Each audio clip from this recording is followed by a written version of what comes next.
brought that press release. I knew you were thinking that. Toma nomás, no la do it.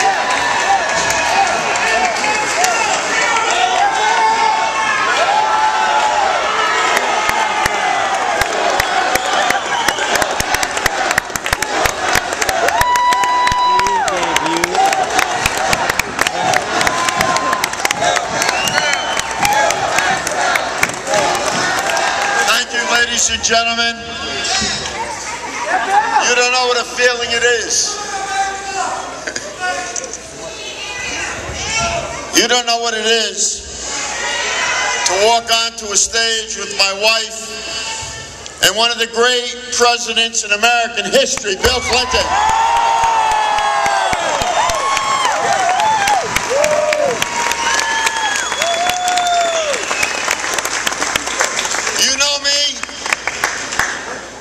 I grew up on the streets of this city, great city, with one T, Paterson, with one T, remember that.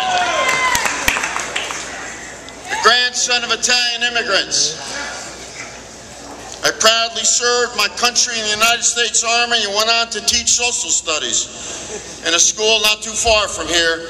In fact, I started my teaching in Central High School.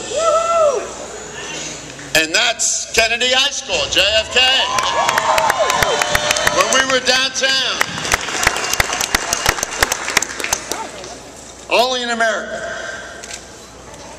could someone with my beginnings wind up at the Congress of the United States and stand here next to one of the finest leaders in our nation's history. It goes to show you that anything is possible in this great nation. Anything.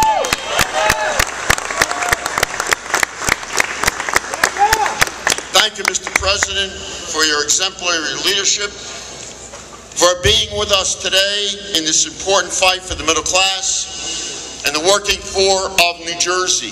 My wife and I and my whole family say thank you to you. Let's have another hand for our president.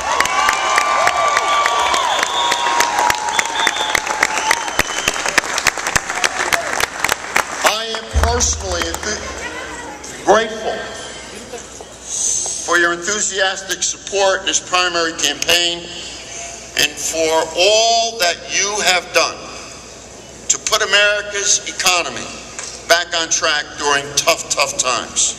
Ladies and gentlemen, you can feel the energy in this room, can't you?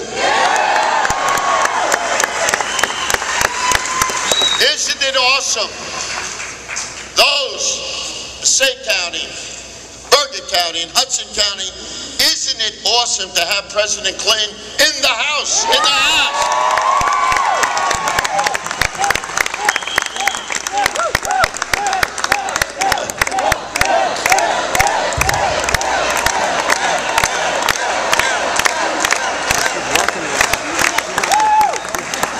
Isn't it awesome? Mr. President, you will always be welcome in Paterson, New Jersey, the Silk City, the cradle of this country's industrial revolution. And in just a few days, North Jersey Democrats will go to the polls to elect a nominee for Congress in the new 9th Congressional District, to elect the Democrat who can best advance President Obama's economic agenda through Congress, to elect the Democrat who will fight for ordinary folks, while it seems the rich have gotten richer and the poor and the middle class has disappeared, to elect the Democrat who refuses to sit on the sidelines, playing armchair quarterback, or ducking the big debates when so much is at stake for this future of our country.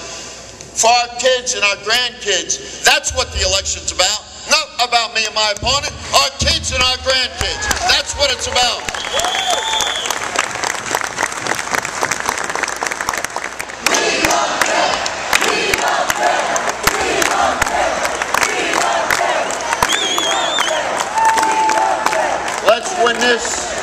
Let's win this one on Tuesday for the middle class and the working poor. Let's win this on Tuesday. Ladies and gentlemen, it is now my high honor and my wife Elsie's high honor to introduce the man we've all been waiting for. Our champion is the best of the best, the outstanding 42nd President of the United States of America, William Jefferson Clinton. Let's hear it.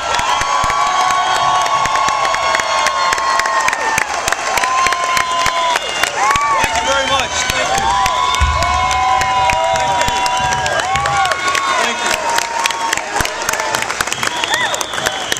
Thank you. Thank you very much. First of all, to Bill and Elsie, thank you for inviting me to join your already huge family with your growing political family to be here tonight.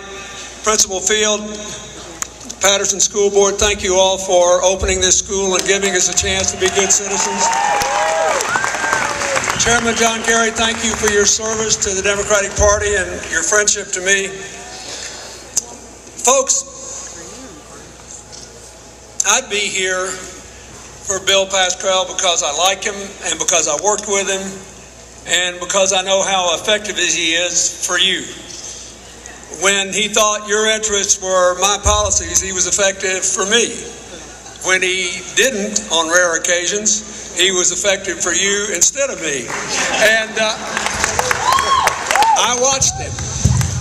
This is not a fight for the faint-hearted.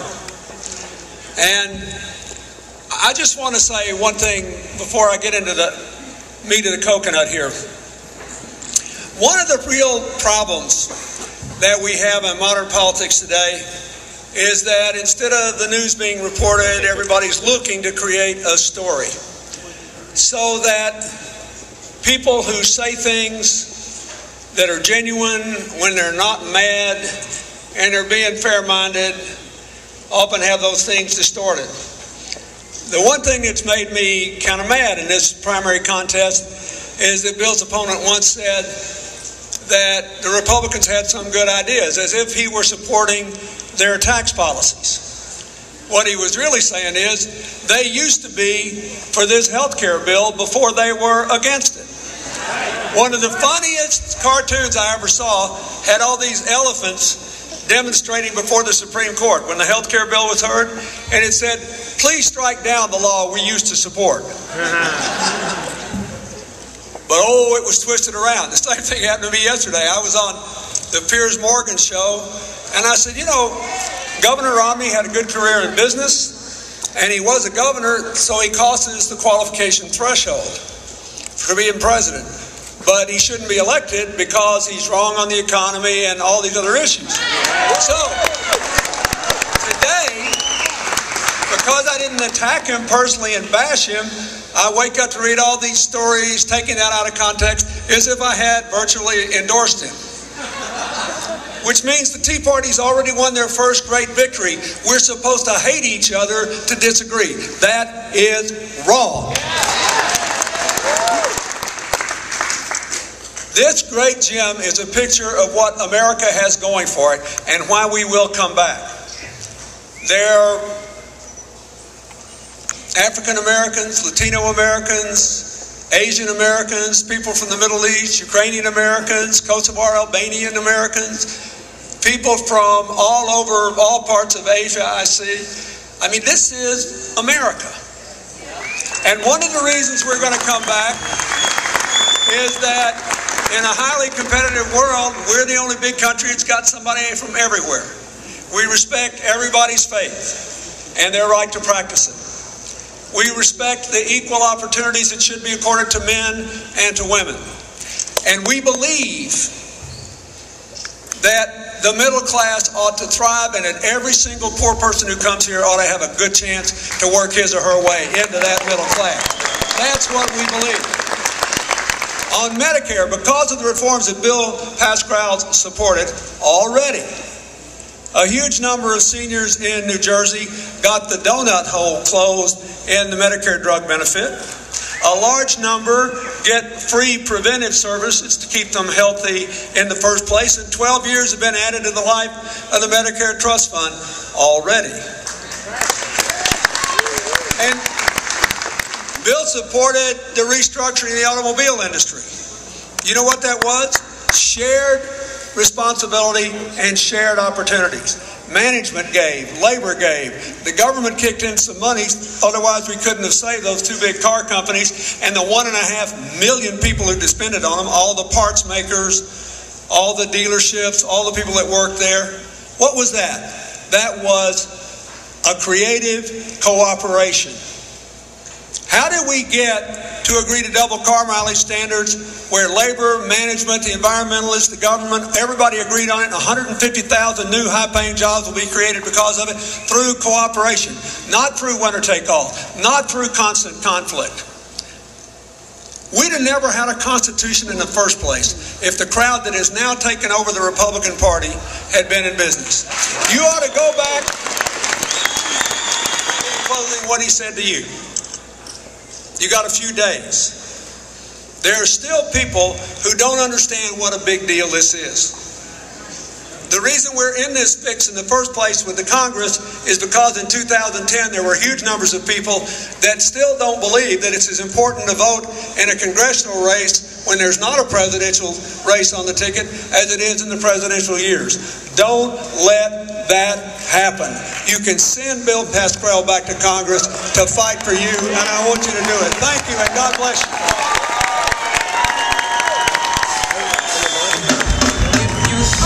What you say, and President Bill Clinton, come on! Let's go, 9th District! Make some more noise for our Congressman and our President Bill Pascrell!